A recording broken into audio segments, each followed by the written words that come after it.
Magandang oras sa mga kababayan, mga ka-Golden Boy. Meron tayong naririnig sa social media na mga pahayag ni Harry Roque, especially sa kanyang Facebook, na siya ay nagsasabi na positive siya na siya daw ay maka-avail ng asylum sa Netherlands. Ibig sabihin ng asylum, yung kupkupin siya doon at hindi siya pwedeng hulihin ng Pilipinas. Kaya totoo nga ba ito na makapag-avail siya at anong grounds na meron siya na dapat siya kupkupin at bigyan ng proteksyon ng the Netherlands? Well, meron tayong legal attorney dito, Attorney Domingo Cayusa, isang abogadong di Campanilla. Atin pakinggan, ito'y usapan ng Tili Radio Servicio, interview kay Attorney Domingo Cayusa. Narito ang ulat, atin pakinggan. Sa usapin ho ng paghiling ng political asylum, sino ho ba ang qualified para humingi ho sa isang bansa ng ganyang klase po ng... Pwede ho bang tawagin niya na pribilehiyo? Opo, it is a privilege kasi hindi naman automatic na ibibigay yan. It's not a matter of right. Opo. So sinong qualified para ho humiling yan? Well, anybody has that option, but whether or not they will be granted, depende ho. Kasi hindi ho naman lahat at mahigpit ho, meron silang mga batayan. Unang-una, you must have a well-founded reason to fear persecution because of your race, religion, nationality, or political opinion. O kaya, ikaw rin ay takot na mayroong kang matibay na rason para matakot sa death penalty, torture, or inhuman or degrading treatment pag ikaw ay nahuli o napreso. O kaya, you have well-founded reason to fear random violence due to armed conflict in your country of origin. So ito ho yung mga usual na tinitignan ng mga countries kung saan ka nag-a-apply. Kung ang pag-a-applyan halimbawa ni Attorney Harry Roque sa Netherlands, malinaw po ito na requirement nila. Nako, ito pala yung mga mahigpit na requirements. Hindi pala basta-bastang sabihin mo na hinahabol ako ng gobyerno ng Pilipinas na may kaso ako at magtago ako dito sa inyong bansa, the Netherlands. Hindi pala ganun. Dapat ang grounds niyan, ang substantial grounds para makapag-avail si Harimau, si Harry Roque Harrieta Harimau. Makapag-avail siya diyan ng tinatawag niya na asylum or pagkupkup sa kanya, ay kailangan ang bansa ay nasa matinding giyera katulad ng nangyari sa Hamas at sa Israel at sa Syria. At may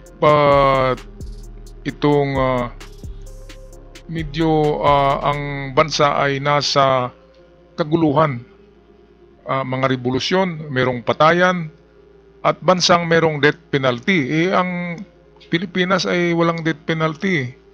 Tsaka ayon sa sinabi ni Attorney Domingo Cayusa, kudos kay Attorney Domingo, pahiram ng video nga pala sa ating mga kaibigan sa Tili Radio, kudos sa mga taga Tili Radio Servicio, napakagandang istasyon yan para sa mainstream media, mga tunay na reports yan, walang fake news dyan.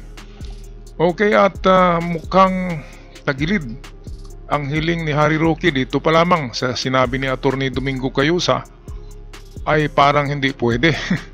Kasi may kaso siya sa gobyerno sa itong katiwalian, di ba? Ay hindi pala katiwalian kasi hindi na siya official sa gobyerno. May talagang kaso siya, di ba, sa Pugo.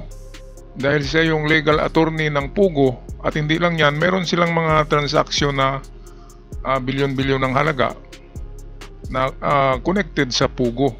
At meron pang isang kaso, nakalimutan ko na. Kaya si Harry Roque ay wanted ng gobyerno ng Pilipinas.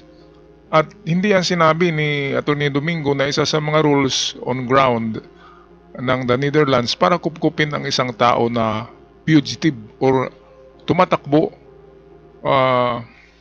sa batas, nagtatago sa batas ng Pilipinas. Ang ano nga pala dito kay Harry Roque, nakapagtataka, bakit nakalabas siya, in contempt siya sa the Congress, sa House of Congress. Dapat kulong siya dapat hindi siya makalabas.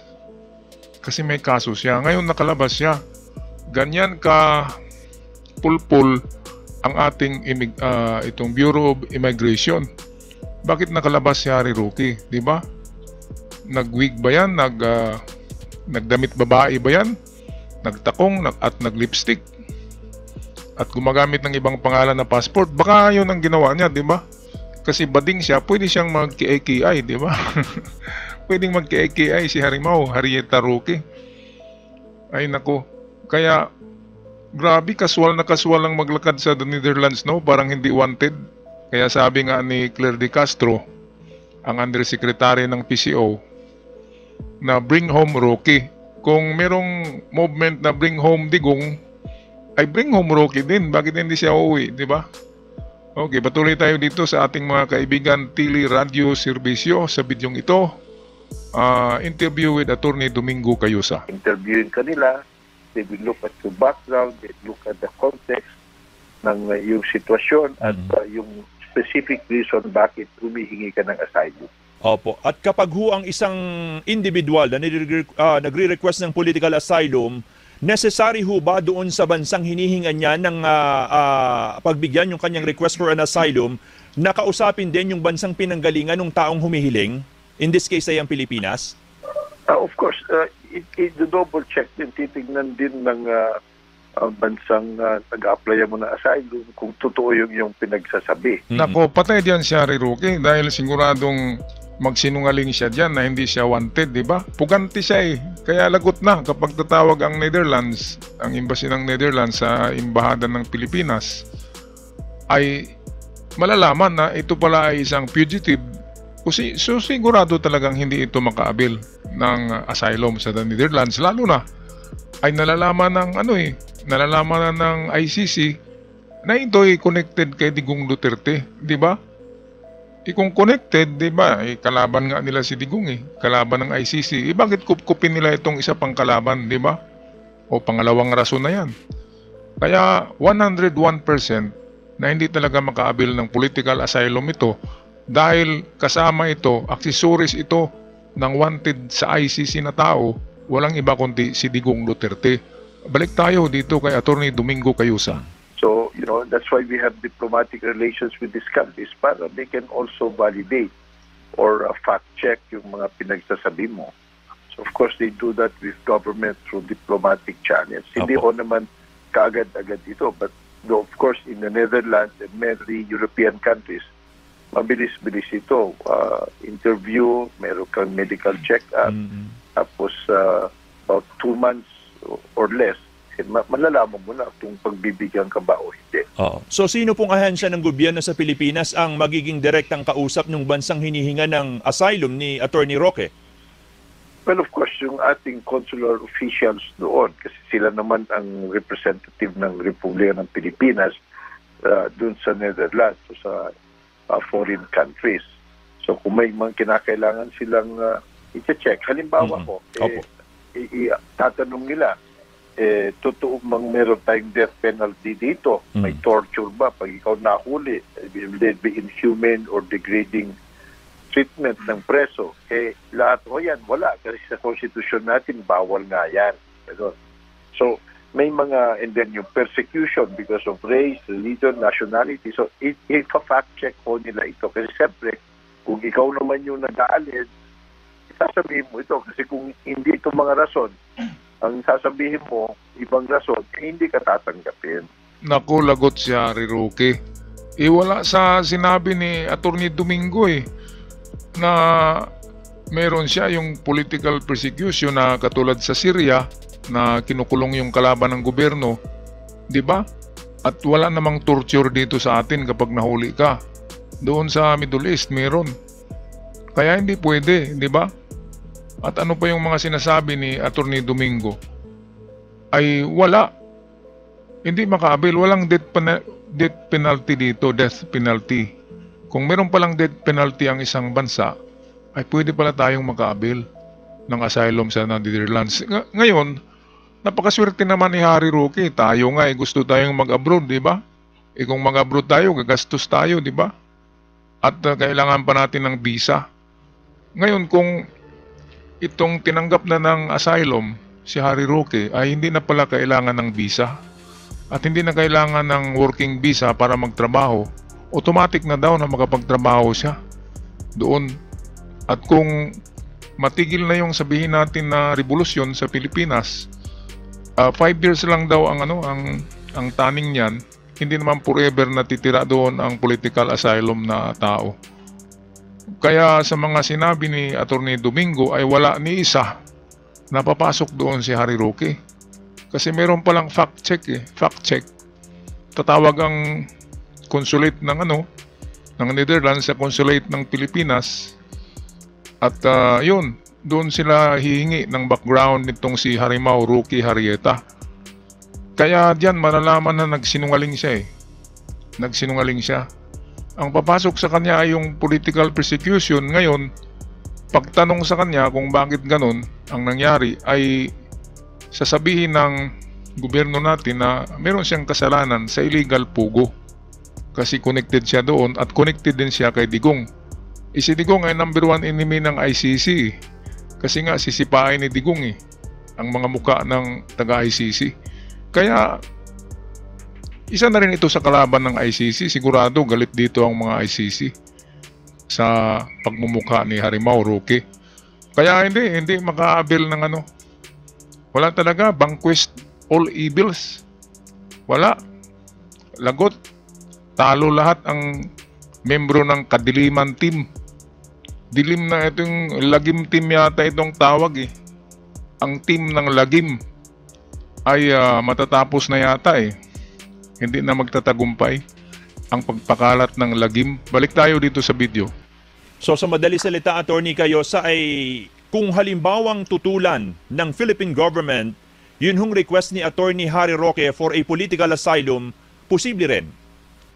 Well, posible magbigay ng datos o impormasyon o mga official records o mga batas halimbawa para makita ng gobyerno ng Netherlands yung konteksto, totoo ba o hindi, yung basehan ng application for asylum ni Attorney Harry Roque. Opo. Pagkahubang isang tao na bigyan ng asylum sa isang bansa, ano bang mga benepisyong pwede ho niyang makuha sa pinakasimpleng benepisyo at to what extent na po pwede ho siyang magstay sa isang bansa? Well, depende ho yan sa bansa, no? But for the Netherlands, ang isa ho dyan ay mabibigyan ka ng residency for at least 5 years. Pwede rin hong magtrabaho ka without any... kung ikaw ay nabigyan ng asylum, magtrabaho ka without need of work permit. So, meron din hong suporta. Kung wala kang abogado, bibigyan ka nila ng libreng abogado. Kasi nga, you need the assistance of lawyers to answer and deal with the interviews. Halimbawa, hindi ka pinagbigyan ng initial step, pwede ka mag-apela sa mga korte ng Netherlands. At siya nga pala, may narinig ako diyan sa kaibigan ko sa the Netherlands na kung ikaw ay nakaabil ng asylum sa gobyerno ng Netherlands at kung wala ka pa daw trabaho, ay bibigyan ka ng libreng apartment. Libre at saka meron kang allowance na tugma lamang sa gagastusin mo sa isang buwan. So buwan-buwan meron kang allowance diyan. Sa dinig ko ay nasa 40,000 hindi sa peso 40,000 peso ang allowance ng mga political asylum, mga taong kinukupkup ng the Netherlands. Pero ngayon ang problema ng Netherlands ay napakarami na daw mga war asylum yung galing sa mga giyera, lalo na diyan sa Hamas, sa Palestine, napakarami na daw sa Netherlands. Kaya ano na ngayon ng Netherlands, mahigpit na sa mga political asylum at sa mga ganyan na mga taong nag-a-apply ng asylum, kahit na legit na mga tao yan na galing sa giyera, ang bansa nila ay nasa giyera, ay stricto na daw ang ngayon Netherlands, kasi kung sino-sino na lang ang pumasok at binibigyan pa nila ng allowance habang wala pang mga trabaho. Kaya magastos talaga, di ba? Pero dito kay Harry Roque wala hindi pasok kahit isa sa kanyang kaso ay hindi pwedeng katigan ng the Netherlands para siya ay kupkupin, di ba? Siya ay fugitive eh. Running away from from the lusot sa batas, tumatakbo sa batas eh. Kaya hindi pwede. Sabi nga ni Atty. Domingo, hindi pwede. Ganon din ng sa akin, hindi talaga pwede. Okay, tapusin natin ang video. So, yun ho yung mga pribilehyo at tinitignan din kasi kung minsan nag-iiba yung sitwasyon dun sa isang bansa eh. Opo. Halimbawa, yung pangatlong rason, yung random violence due to armed conflict. Kung wala na yung armed conflict, di wala nang basihan para mag-asylum ka. Ayun. Mga ganun ho. So, very limited ito. We wish Atty. Harry Roque luck dito, pero kung titignan natin, batay dun sa mga existing requirements and criteria ng Netherlands, medyo malabo yung kanyang kalagayan. Opo. Ayan, so malabong-malabo ang kalagayan ni Miss Harrieta Harimau Roque. Positive na positive siya nung nag-publish siya sa kanyang Facebook. Ay sabi niya ay hingi siya ng political asylum at positive siya na tanggapin daw siya ng gobyerno ng the Netherlands.